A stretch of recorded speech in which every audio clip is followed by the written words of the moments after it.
Tugas 1, Learning Journal, Agenda 2, Materi Akuntabilitas, Nasionalisme, dan Etika Publik, oleh Mela Puspasari, Analis Pertanahan, Penempatan Subdirektorat Penertiban Penguasaan dan Pemilikan Tanah di Direktorat Penertiban Penguasaan Pemilikan dan Penggunaan Tanah. Agenda 2, Akuntabilitas. Konsep akuntabilitas. Dalam banyak hal, seringkali akuntabilitas dimaknai sama dengan responsibilitas atau tanggung jawab. Padahal, dua kata ini memiliki makna yang berbeda. Responsibilitas sendiri merupakan kewajiban untuk bertanggung jawab, sedangkan akuntabilitas lebih merujuk kepada kewajiban setiap individu, kelompok, atau institusi untuk memenuhi tanggung jawab yang menjadi amanah.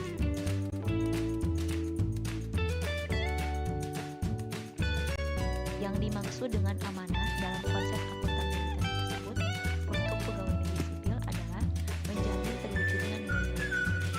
Di antaranya, mampu mengambil pilihan yang tepat dan benar ketika terjadi konflik kepentingan, memiliki pemahaman dan kesadaran untuk menghindari dan mencegah keterlibatan pegawai negeri sipil dalam politik praktis, memperlakukan warga negara secara sama dan adil dalam penyelenggaraan pemerintahan dan pelayanan publik, dan kemudian menunjukkan sikap dan perilaku yang konsisten dan dapat diandalkan sebagai penyelenggara pemerintahan.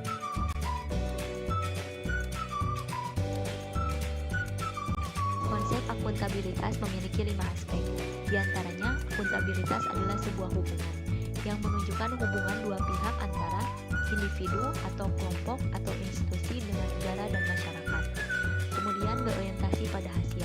Hasil yang diharapkan berupa aparat pemerintah yang bertanggung jawab, adil, inovatif, serta memperoleh hasil maksimal. Kemudian memperbaiki kinerja. Memperbaiki kinerja di sini maksudnya adalah memperbaiki kinerja pegawai negeri sipil dalam memberikan pelayanan kepada masyarakat.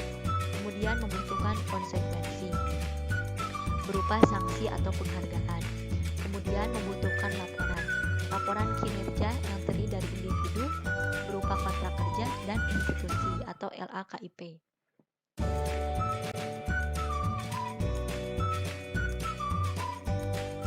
Dalam konsep akuntabilitas ini, pegawai negeri sipil harus mengenal nilai-nilai akuntabilitas untuk membentuk sikap dan perilaku pegawai negeri sipil dengan mengedepankan kepentingan publik, imparsial, dan berintegritas.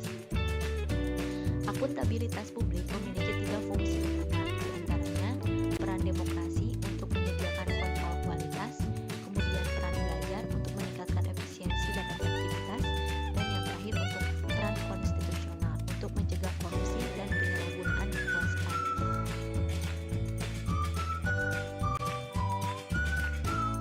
Dalam konsep akuntabilitas publik ini terdiri dari 2 jenis, yaitu akuntabilitas vertikal dan akuntabilitas horizontal. Untuk akuntabilitas vertikal merupakan pertanggungjawaban atas pengelolaan dana kepada otoritas yang lebih tinggi, sedangkan akuntabilitas horizontal merupakan pertanggungjawaban kepada masyarakat luas. Dalam konsep akuntabilitas terdapat tingkatan akuntabilitas, di mana yang menempati posisi puncak tertinggi yaitu akuntabilitas stakeholder, merupakan tanggung jawab organisasi pemerintah untuk mewujudkan pelayanan dan kinerja yang adil, responsif, dan bermartabat. Kemudian posisi kedua tertinggi ada akuntabilitas organisasi, merupakan hasil pelaporan kinerja yang telah dicapai. Selanjutnya di posisi ketiga paling tinggi ada akuntabilitas kelompok, merupakan kinerja sebuah institusi biasanya dilakukan atas kerjasama kelompok. Kemudian dua terakhir akuntabilitas individu, hubungan antara individu dan lingkungan kerjanya, yaitu antara pegawai negeri sipil dengan instansinya sebagai pemberi kewenangan. Dan yang terakhir pada posisi paling bawah ada akuntabilitas personal, yang merupakan nilai-nilai yang ada pada diri seseorang seperti kejujuran, integritas, moral, dan etika. Agenda 2, akuntabilitas. Dalam mekanisme akuntabilitas terdapat dimensi akuntabilitas yang terdiri dari akuntabilitas, kejujuran, dan hukum, terkait dengan kepatuhan terhadap hukum dan peraturan yang berlaku. Kemudian, akuntabilitas program. Apakah tujuan yang ditetapkan dapat tercapai? Apakah ada alternatif program lain yang memberikan hasil maksimal dengan biaya minimal?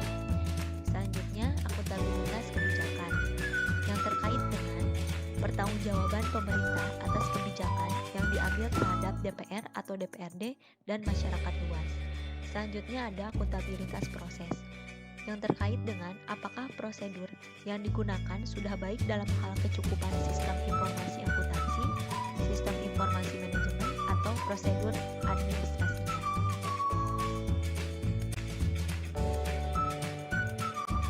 Di dalam mekanisme akuntabilitas terdapat mekanisme akuntabilitas birokrasi Indonesia.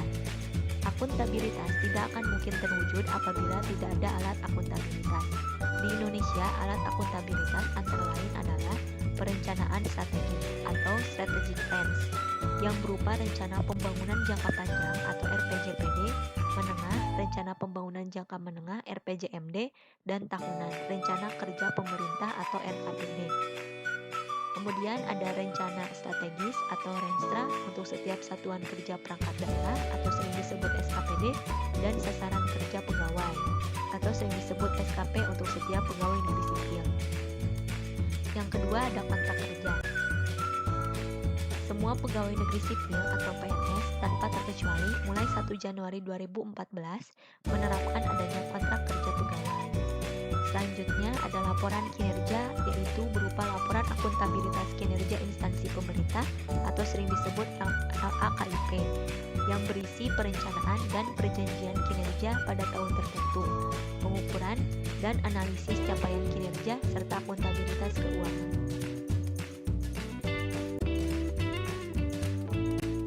Agenda 2. Akuntabilitas dalam submateri mekanisme akuntabilitas. Untuk dapat menciptakan lingkungan kerja yang akuntabel, maka harus memperhatikan beberapa aspek berikut ini. Yang pertama, kepemimpinan. Selanjutnya, transparansi, integritas, tanggung jawab, keadilan, rasa kepercayaan, adanya keseimbangan, kejelasan, dan konsisten. Terdapat 5 langkah yang dapat dilakukan untuk mencapai framework akuntabilitas. Yang pertama, tentukan tujuan dan tanggung jawab. Yang kedua, rencanakan apa yang akan dilakukan untuk mencapai tujuan. Yang ketiga, lakukan implementasi monitoring kemajuan. Selanjutnya, berikan laporan secara lengkap. Dan yang terakhir, berikan evaluasi dan masukan perbaikan. Agenda 2. Akuntabilitas dalam submateri akuntabilitas dalam konteks transparansi dan akses informasi. Perwujudan transparansi, tata kelola, keterbukaan informasi publik dengan diterbitkannya Undang-Undang Nomor 14 Tahun 2008 tentang keterbukaan informasi publik. Selanjutnya disingkat KIP. Kemudian akuntabilitas dalam konteks praktek kecurangan dan perilaku buruk. Penyalahgunaan kewenangan akan berdampak pada praktik kecurangan, yang diartikan sebagai sekumpulan tindakan yang tidak diizinkan dan melanggar hukum yang ditandai dengan adanya unsur kecurangan yang disengaja. Selanjutnya, akuntabilitas dalam konteks penggunaan sumber daya milik negara. Setiap pegawai negeri sipil harus memastikan bahwa penggunaannya diatur sesuai dengan prosedur yang berlaku. Penggunaannya dilakukan secara bertanggung jawab dan efisien, serta memelihara fasilitas secara benar dan bertanggung jawab. Kemudian, akuntabilitas dalam konteks penyimpanan dan penggunaan data dan informasi pemerintah yang terdiri dari relevant information dapat digunakan untuk mengevaluasi kondisi sebelumnya, saat ini, dan yang akan datang. Kemudian, reliable information atau yang artinya dapat dipercaya. Kemudian, understandable information dapat dipahami, dan comparable information dapat digunakan oleh pengguna untuk dibandingkan dengan institusi yang sejenis. Agenda 2. Akuntabilitas dalam submateri menjadi PNS yang akuntabel. PNS yang akuntabel merupakan pegawai negeri sipil yang mampu mengambil pilihan yang tepat ketika terjadi konflik kepentingan, tidak terlibat dalam politik praktis, melayani warga secara adil-adilnya, dan konsisten dalam menjalankan tugas dan fungsinya. Agenda 2. Nasionalisme. Pengertian nasionalisme. Nasionalisme sendiri merupakan suatu sikap politik dari masyarakat suatu bangsa yang mempunyai kesamaan kebudayaan dan wilayah serta kesamaan cita-cita dan tujuan. Dengan demikian, masyarakat suatu bangsa tersebut merasakan adanya kesetiaan yang mendalam terhadap bangsa itu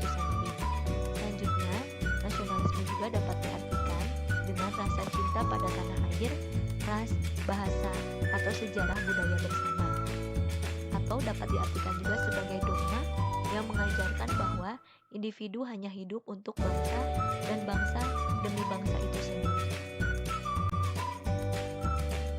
Prinsip-prinsip nilai nasionalisme, di antaranya yang pertama, hasrat untuk mencapai kesatuan, yang kedua, hasrat untuk mencapai kemerdekaan, yang ketiga, hasrat untuk mencapai keaslian, yang keempat, hasrat untuk mencapai kehormatan bangsa. Nilai-nilai nasionalisme Pancasila bagi aparatur sipil negara. Pancasila sila ke-1 ketuhanan yang Maha Esa sebagai jati diri bangsa, di mana bangsa merupakan bangsa yang harmonis.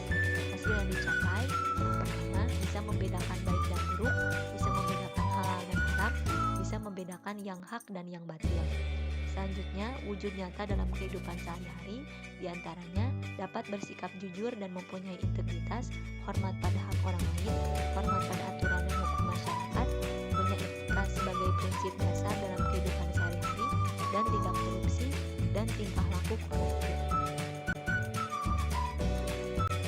Selanjutnya, nilai-nilai nasionalisme Pancasila bagi aparatur sipil negara.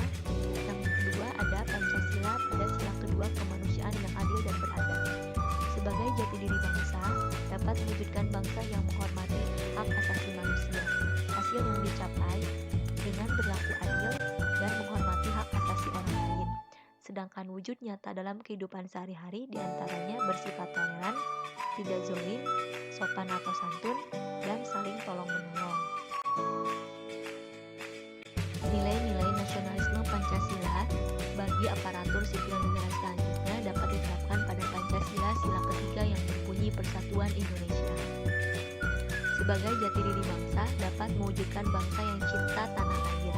Hasil yang dicapai atau outputnya dengan dapat mewujudkan siap sedia membela negara, siap sedia membela kehormatan bangsa, dan siap sedia menjaga kesatuan dan persatuan. Untuk wujud nyata dalam perilaku sehari-hari dapat mewujudkan suatu rasa kerukunan dan perdamaian, menjaga keutuhan bangsa, dan dapat menjunjung tinggi kehormatan bangsa dan negara. Nilai-nilai nasionalisme Pancasila bagi aparatur sipil negara selanjutnya dapat diterapkan pada Pancasila sila keempat, kerakyatan yang dipimpin oleh hikmah kebijaksanaan dalam permusyawaratan perwakilan. Sebagai jati diri bangsa, dapat mewujudkan bangsa yang demokratis. Kemudian hasil yang dicapai yaitu tidak mau menangnya sendiri, tidak menghalalkan segala cara, dan tidak berbuat yang merugikan orang atau kelompok lain. Sedangkan untuk wujud nyata dalam perilaku sehari-hari, yang pertama yaitu menimbulkan rasa kerukunan dan damai, menjaga keutuhan bangsa, dan menjunjung tinggi kehormatan bangsa dan negara. Nilai-nilai nasionalisme Pancasila bagi aparatur sipil negara yang terakhir diterapkan pada Pancasila sila kelima yang berbunyi keadilan sosial bagi seluruh rakyat Indonesia. Sebagai jati diri bangsa, yaitu bangsa yang menjunjung tinggi kebersamaan. Hasil yang dicapai atau outputnya yaitu tidak mementingkan diri sendiri, kelompok atau golongan, perhatikan nasib orang lain, dan gotong royong ringan sama dijinjing, berat sama dipikul.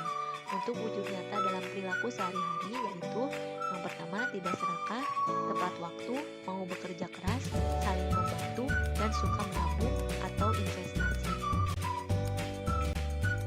Untuk selanjutnya, agenda 2 nasionalisme pada submateri penegasan aparatur sipil negara sebagai pelaksana kebijakan publik. Dalam pasal 10 Undang-Undang Nomor 5 Tahun 2014 tentang aparatur sipil negara, salah satu fungsi dari aparatur sipil negara sebagai pelaksana kebijakan publik. Kemudian, aparatur sipil negara sebagai eksekutor yang melaksanakan segala peraturan perundang-undangan yang menjadi landasan kebijakan publik di berbagai bidang dan sektor pemerintahan. Selanjutnya, agenda 2 nasionalisme dengan submateri penegasan aparatur sipil negara sebagai pelayan publik. Berikut terdapat 8 karakteristik pelayanan yang memuaskan pelanggan yang dapat diterapkan oleh aparatur sipil negara sebagai pelayan publik. Yang pertama ada ketepatan waktu pelayanan, kemudian akurasi pelayanan, Yang ketiga, keramahan dalam pelayanan. Yang keempat, kemudahan mendapatkan pelayanan. Yang kelima, kenyamanan mendapatkan pelayanan. Yang keenam, pelayanan yang bertanggung jawab. Yang ketujuh, pelayanan yang spesifik. Dan yang kedelapan, kemudahan diakses. Selanjutnya, agenda 2, nasionalisme. Dengan submateri penegasan aparatur sipil negara sebagai perekat dan pemersatu bangsa. Aparatur sipil negara sebagai perekat dan pemersatu bangsa harus memiliki karakteristik berikut ini. Yang pertama, memiliki jiwa nasionalisme dan wawasan kebangsaan yang kuat. Yang kedua, memiliki kesadaran sebagai penjaga kedaulatan negara. Dan yang ketiga, menjadi perekat bangsa dan mengupayakan situasi damai di seluruh wilayah Indonesia dan menjaga keutuhan Negara Kesatuan Republik Indonesia. Agenda 2, nasionalisme dengan submateri peran aparatur sipil negara dalam menciptakan kondisi damai. Aparatur sipil negara dalam menciptakan kondisi dan suasana damai harus memiliki sifat diantaranya bersikap netral dan adil, mengayomi kepentingan kelompok minoritas, tidak membuat kebijakan diskriminatif, dan menjadi figur teladan di lingkungan masyarakat. Agenda 2, etika publik dengan submateri konsep etika. Pengertian etika. Etika lebih dipahami sebagai refleksi atas baik atau buruk, benar atau salah yang harus dilakukan atau bagaimana melakukan yang baik atau benar, sedangkan moral mengacu pada kewajiban untuk melakukan baik atau apa yang seharusnya dilakukan. Untuk selanjutnya, agenda 2, etika publik. Pengertian kode etik dan kode etik profesi. Kode etik adalah aturan-aturan yang mengatur tingkah laku dalam suatu kelompok, khusus sudut pandangnya hanya ditujukan pada hal-hal prinsip dalam bentuk ketentuan-ketentuan tertulis. Kemudian, kode etik profesi dimaksudkan untuk mengatur tingkah laku atau etika suatu kelompok, khusus dalam atau masyarakat melalui ketentuan-ketentuan tertulis yang diharapkan dapat dipegang teguh oleh sekelompok profesional tertentu. Berikutnya, agenda 2, etika publik dengan submateri kode etik aparatur sipil negara. Berdasarkan Undang-Undang Aparatur Sipil Negara yang terdiri dari Peraturan Pemerintah Nomor 11 Tahun 1959 tentang Sumpah Jabatan Pegawai Negeri Sipil dan Anggota Angkatan Perang. Yang kedua, Peraturan Pemerintah Nomor 21 Tahun 1975 tentang Sumpah atau Janji Pegawai Negeri Sipil. Yang ketiga, Peraturan Pemerintah Nomor 30 Tahun 1980 tentang Peraturan Disiplin Pegawai Negeri Sipil. Dan yang keempat, Peraturan Pemerintah Nomor 42 Tahun 2004 tentang Pembinaan Jiwa dan Kode Etik Pegawai Negeri Sipil. Dan yang kelima, Peraturan Pemerintah Nomor 53 Tahun 2010 tentang Disiplin Pegawai Negeri Sipil. Dan yang terakhir, Undang-Undang Nomor 5 Tahun 2014 tentang Aparatur Sipil Negara atau ASN. Terdapat 12 poin kode etik aparatur sipil negara sebagai berikut ini.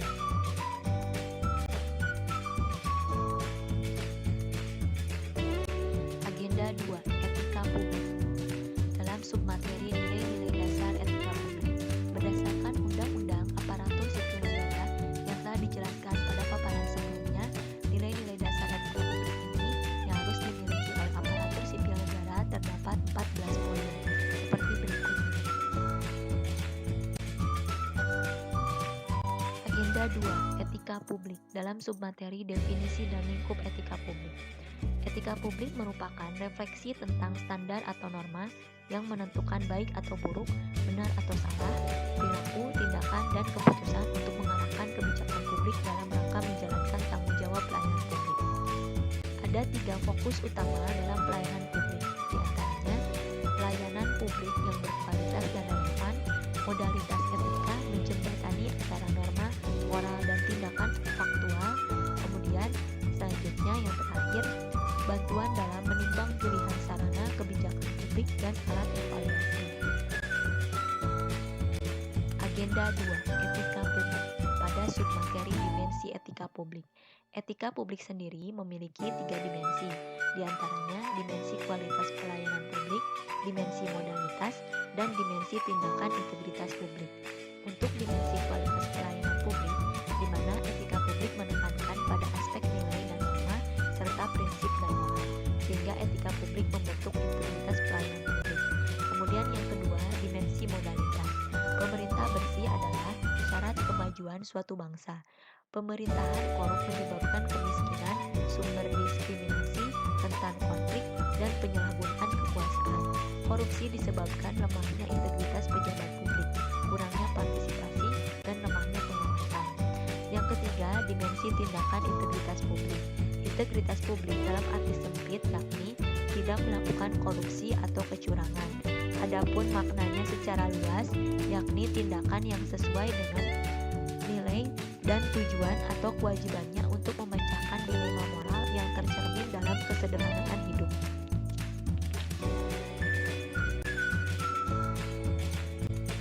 Agenda 2. Etika publik dalam submateri tuntutan etika publik dan kompetensi, di mana pelayanan publik yang profesional membutuhkan tidak hanya kompetensi teknik dan leadership, namun juga kompetensi etika. Tanpa kompetensi etika, pejabat cenderung menjadi tidak peka, tidak peduli, dan diskriminatif, terutama pada masyarakat kalangan bawah. Etika publik merupakan refleksi kritis yang mengarahkan bagaimana nilai-nilai kejujuran, solidaritas, keadilan, dan kesetaraan dipraktikkan. Dalam wujud etika publik keprihatinan dan kepedulian terhadap kesejahteraan masyarakat atau kebaikan orang lain. Agenda 2. Etika publik dengan submateri sumber-sumber kode etik bagi aparatur sipil negara. Rumusan kode etik itu mengikuti kaidah moral yang sifatnya universal dan sekaligus menyesuaikan dengan konteks lingkungan dari sistem administrasi publik di sebuah negara. ASPA, American Society for Public Administration, menyebutkan 9 asas sebagai sumber kode etik administrasi publik tahun 1981 berikut ini.